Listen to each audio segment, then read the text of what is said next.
Hey everyone, welcome back to the Smash Property Podcast. Today's episode, we're going to have a chat. We need to talk about cash flow and property investing. And we're going to talk about the difference between growth and cash flow, when to focus on either one of those two things in your journey. We see investors all the time focus on the wrong strategy and then they get stuck and they wonder why they can't grow their portfolio any further. And we're going to talk through each of the strategies and break down when to focus on what and at what stage of your journey. It is really important. I see this time and time again where investors focus on the wrong thing and end up getting stuck. We actually turn investors away that want a particular strategy up front, and I'll tell you exactly why in a minute. Before we get into it though, if you're new, my name is Nick V. I'm the director of the Smash Property Investing Buyers Agency, where we help property investors find and buy investment properties that suit their needs anywhere in the country.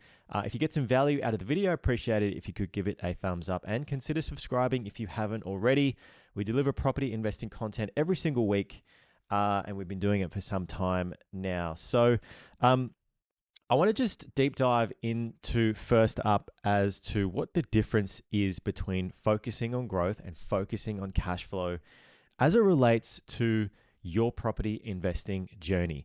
Now, growth properties are where you build your wealth. Growth properties are where you create equity, and growth properties allow you to get to your goal that you are looking to get towards, whether it is a passive income target, whether it is building a certain net worth, or just ultimately building some financial security for yourself.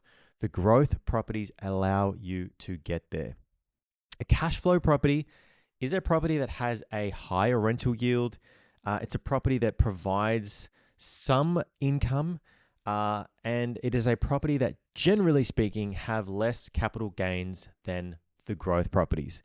Now, I'm fully aware that there are properties out there that, the NDIS and the co-living, where you get the promise of, 50, 60, 100 grand, passive income from day one, which is not something that I advocate for and not something that I invest in, because I've spoke about it on other podcasts. There is a huge amount of risk that these companies don't tell you about with those styles of investments. So for this purpose of this podcast, we are talking strictly about residential properties, whether it be freestanding houses, townhouses, units, apartments. That is what we are talking about when we are going through this particular episode. Now, don't get me wrong, both growth and cash flow properties have their place, right? There is a time and place when you want a growth property, and there's a time and place when you want a cash flow property. I have done both on my property investing journey. And I'm going to tell you when to focus on what strategy at what particular stage in just a minute. So growth is the accelerant, cash flow is the stabilizer. It's a good way to sort of think about it when you are out there building your property portfolio. Now, most investors get this wrong. They fear that the negative cash flow, or the negative gearing, as we call it in Australia, they're concerned about that, and they don't want that to impact their lifestyle. They sort of think, I'm not going to be able to borrow more afterwards, and they want that instant income.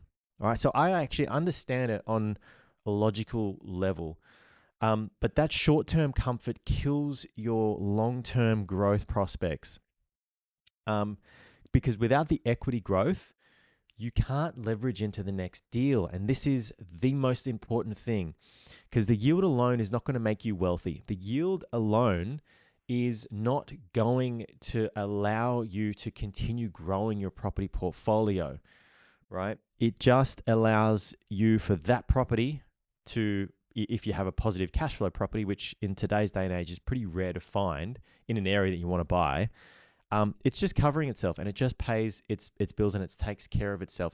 And on the surface, I get it. It makes sense. Why wouldn't you want a property that completely takes care of its own bills?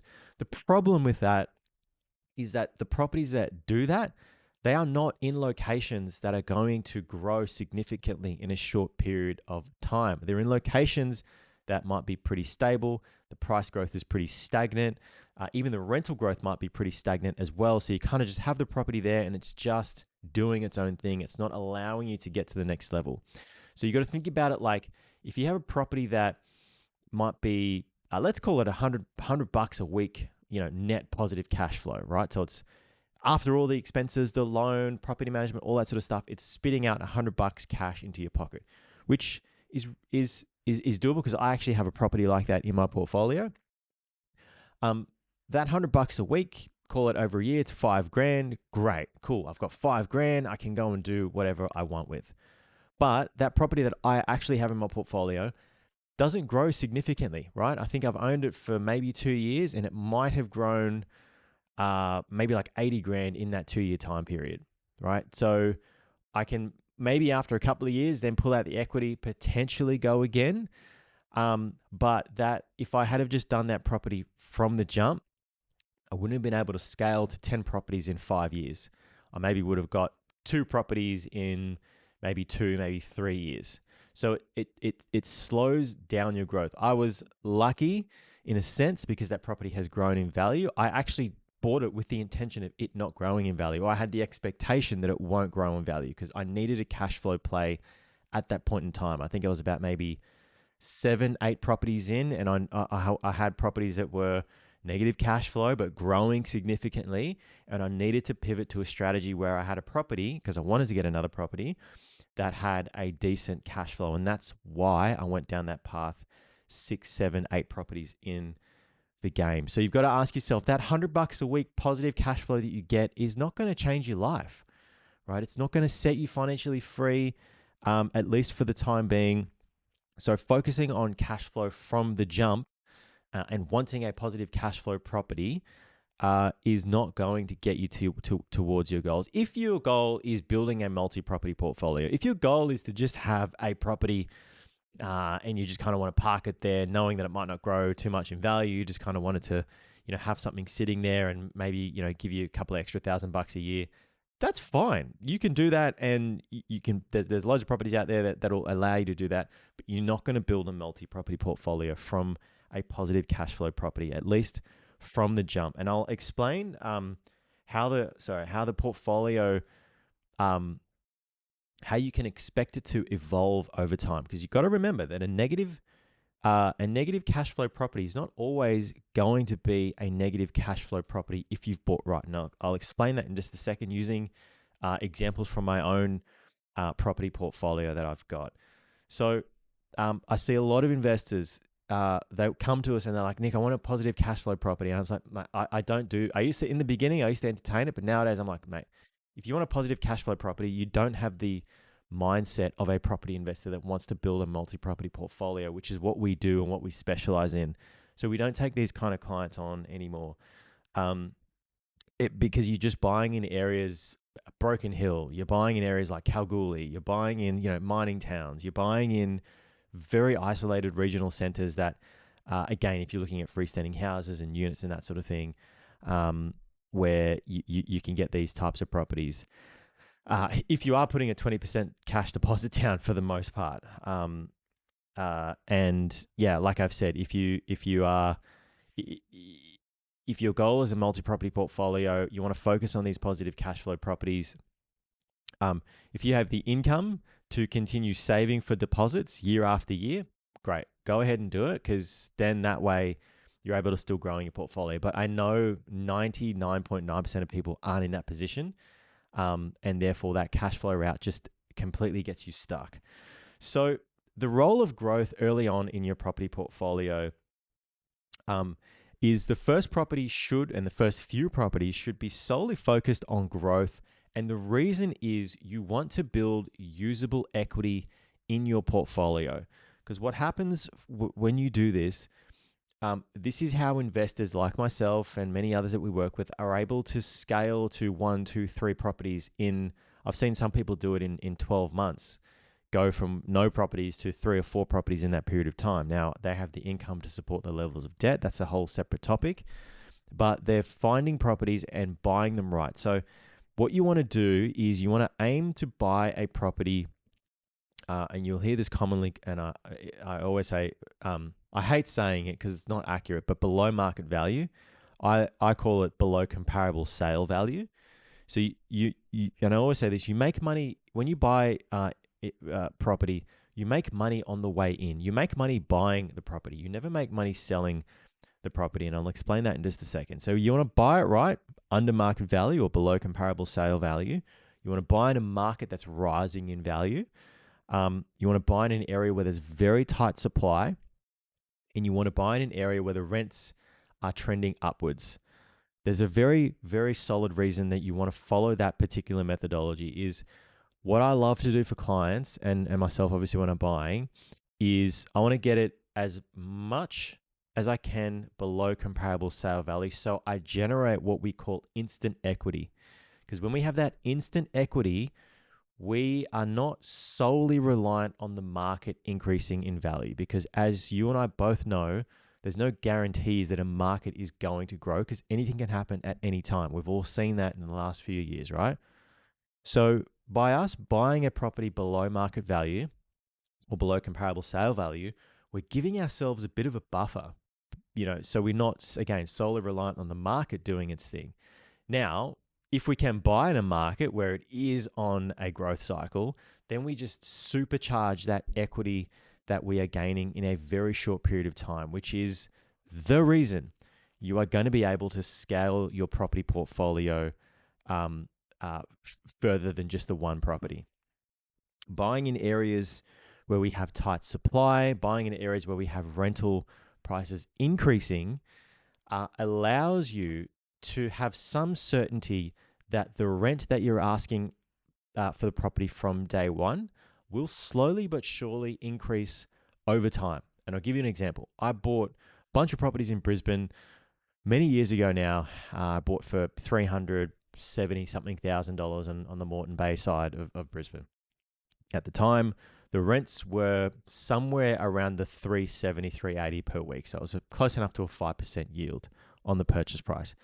Now, the same rents for the same properties are, $500,000-$600,000. So the yield on purchase price has significantly grown in a few short years. So when I bought those properties and I put a 20% deposit down for my first investment property, right, it was still negatively geared. But the longer I've held the property, the rent has slowly but surely increased over time and has now got to the point where that same property that was once negatively geared in a high growth area is now completely paying for itself. A lot of these properties are actually now neutrally geared. They're not completely positive cash flow just yet, but they're neutrally geared, meaning that the rent covers the mortgage on the property and the rent covers majority, if not all, of the expenses associated with the property. So it's not actually costing me anything out of pocket, which is a massive key because you've got now a property that's in a high growth area, right? Moreton Bay region in Brisbane, or Brisbane as a whole, is still a high growth area. It's growing significantly month on month. These properties are growing in value by about 10 grand a month, and it's not costing me anything. So all I had to do was buy the property right. So we bought it at a great price, bought it in a rising market, bought it where it's got very tight supply, and bought it in an area where the rent is slowly increasing over time. And all I've done is just hold the property. I've not done any renos. I've not done anything. I have the option to. I can build a granny flat if I want to. I can update the property, but I've not done any of that yet. But now the property has completely taken care of itself. So this is why it's so important to focus on growth, because that first investment property that I bought has now actually funded the purchase in terms of releasing the equity from the first one for the second and the third one that I had at the time. And then the second property has then funded the fourth and the fifth properties, if you understand what I'm saying. So it is so important to, if you are an investor that wants to build wealth, build a portfolio, get yourself closer to the goals that you have, whether it's a passive income target or whether it's just having, an increase in net worth, it's so critical to focus on the growth of the property first. And then we pivot to cash flow, which I'll explain further in just a second. So the growth is going to build you options. Like I mentioned, options to continue growing your portfolio, options to maybe sell down, and maybe you have an owner-occupied property that you want to purchase. then you can use that as a deposit to go buy. There are so many. Sorry, my dog just bumped the camera. Rome, he just woke up from his nap and bumped the camera here. So we're back. We were talking about the growth. So critical to focus on growth first, cash flow second. Now, when would you want to focus on cash flow? And I hear some of you might be saying, well, yeah, Nick, if I want, a passive income target, I want a property portfolio that's going to replace my income. Why would I not focus on a positive cash flow property, right? It makes sense. And I get it. It does make sense from the point of view of, buying a property, it's now not costing you anything and it's giving you something. I understand that. But again, back to the logic of if you're not able to continue saving deposits and buy quite quickly, that positive cash flow property is not going to give you the ability to continue buying more properties, which will eventually pay you an income and replace the salary and the job that you have. So this is why, again, focus on the growth, build your wealth, then the cash flow follows second. So regardless of whether you're after a passive income or just building your net worth, the growth is the way that you are going to be able to get there. Now, when cash flow becomes important, because it will, for any investor, it does not matter, what kind of income you have, at some point you are going to need a cash flow asset in your portfolio.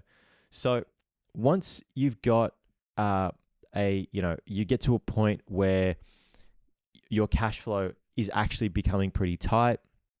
Maybe your broker sort of says to you, hey, you maybe got one, maybe two properties left before the bank's not going to, lend you any more money.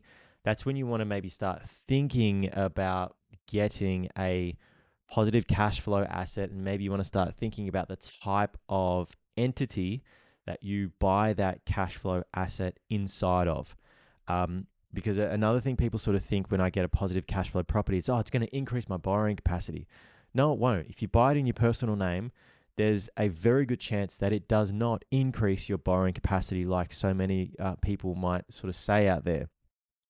If you buy a positive cash flow asset inside of a discretionary trust with a corporate trustee, then there might be a good chance that certain lenders will allow you to continue borrowing after you have purchased that asset. Some lenders will, some lenders won't, and some brokers, in fact, most brokers won't understand how to actually structure that correctly. Likewise, your accountant may not as well. So this is why it's important. I've mentioned on so many other podcasts, you've got to have the right team that has done that exact thing like my team has done.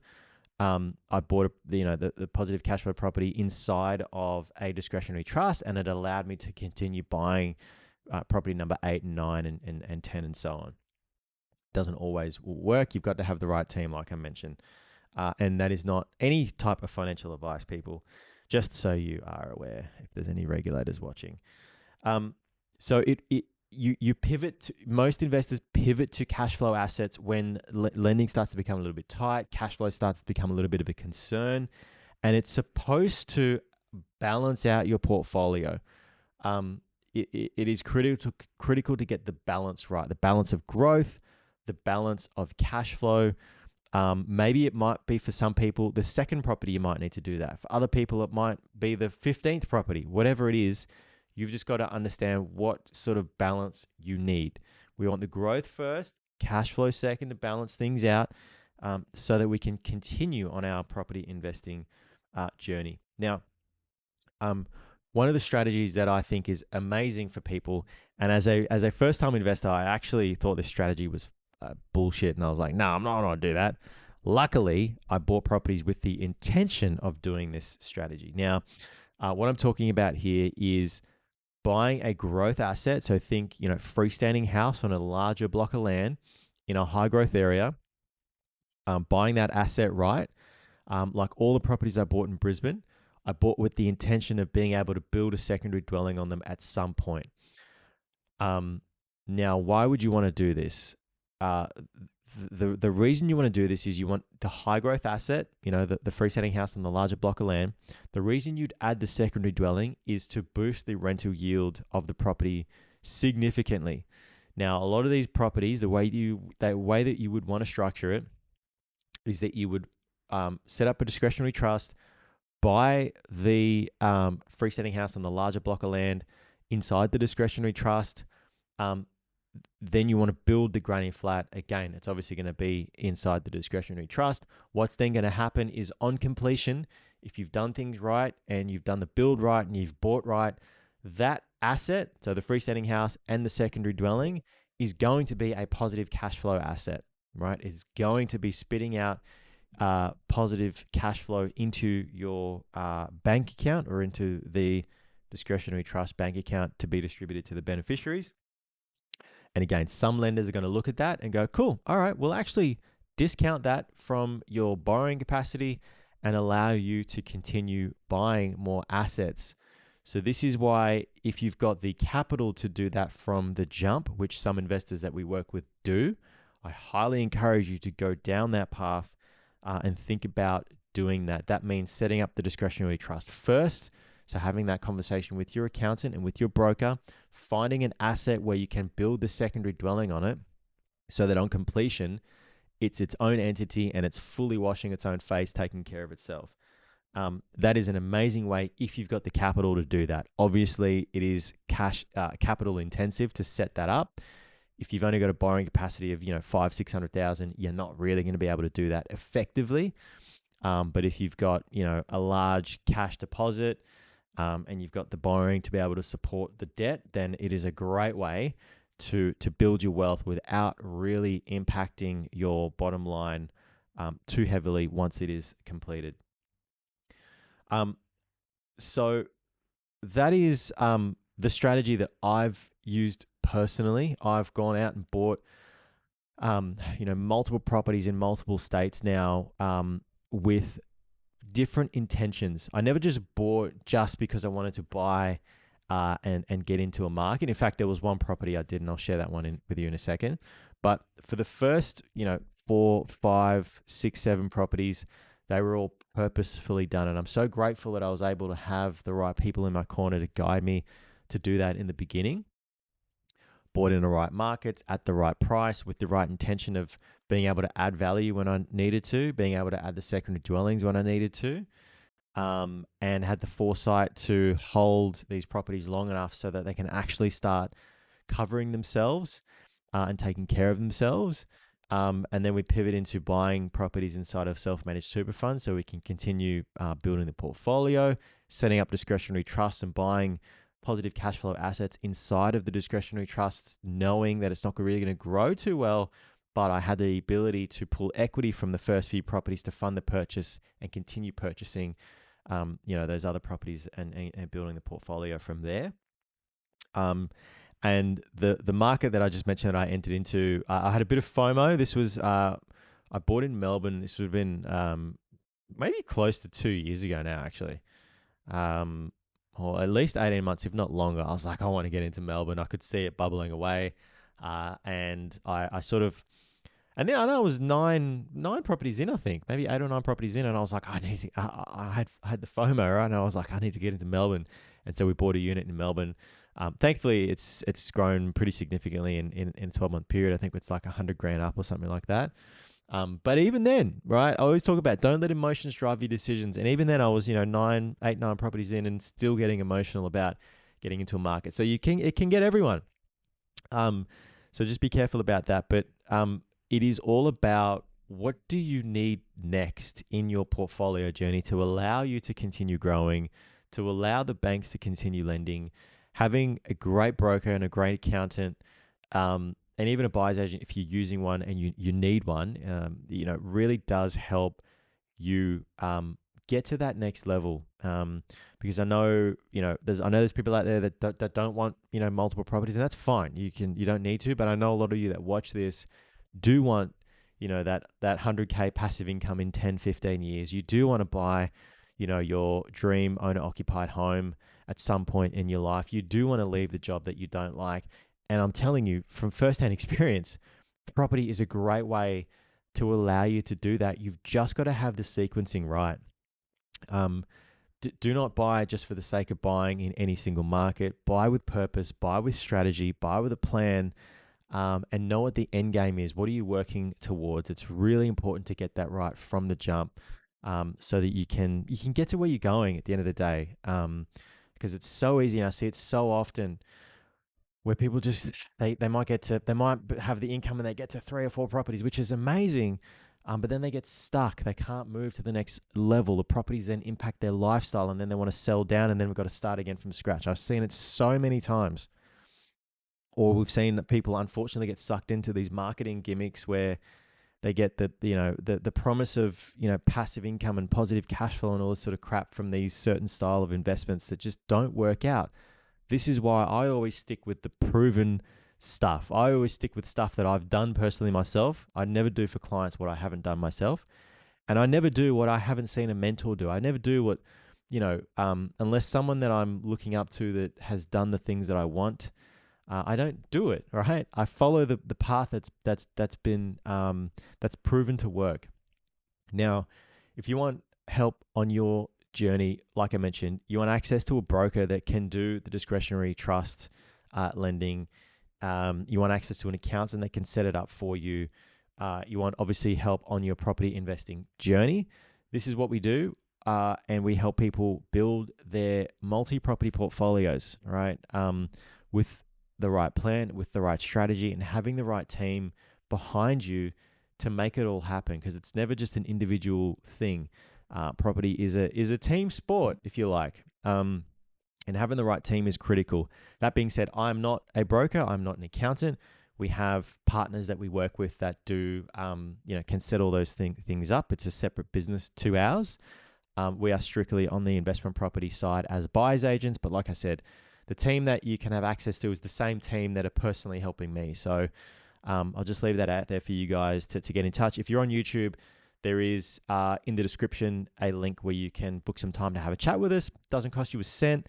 If we can help you, we'll tell you what we can do and how we can help you. And if we can't help you, we'll say, hey, sorry, you're not the right, we're not the right fit for you. And this is the reason why. That being said, if you got some value out of the video, appreciate a thumbs up. Give me some love. Let me know what your thoughts are in the comments. If you've got any questions or topics that you want me to cover in future videos, let me know. More than happy to put a video together on those particular topics. But that's all we have time for today's episode. Apologies about my dog Rome knocking the camera, but he is an absolute legend. I'm just looking at him here in front of us. So that's all we have time for. Thanks again for watching the video. I'm Nick V. Until next time, we'll catch you soon.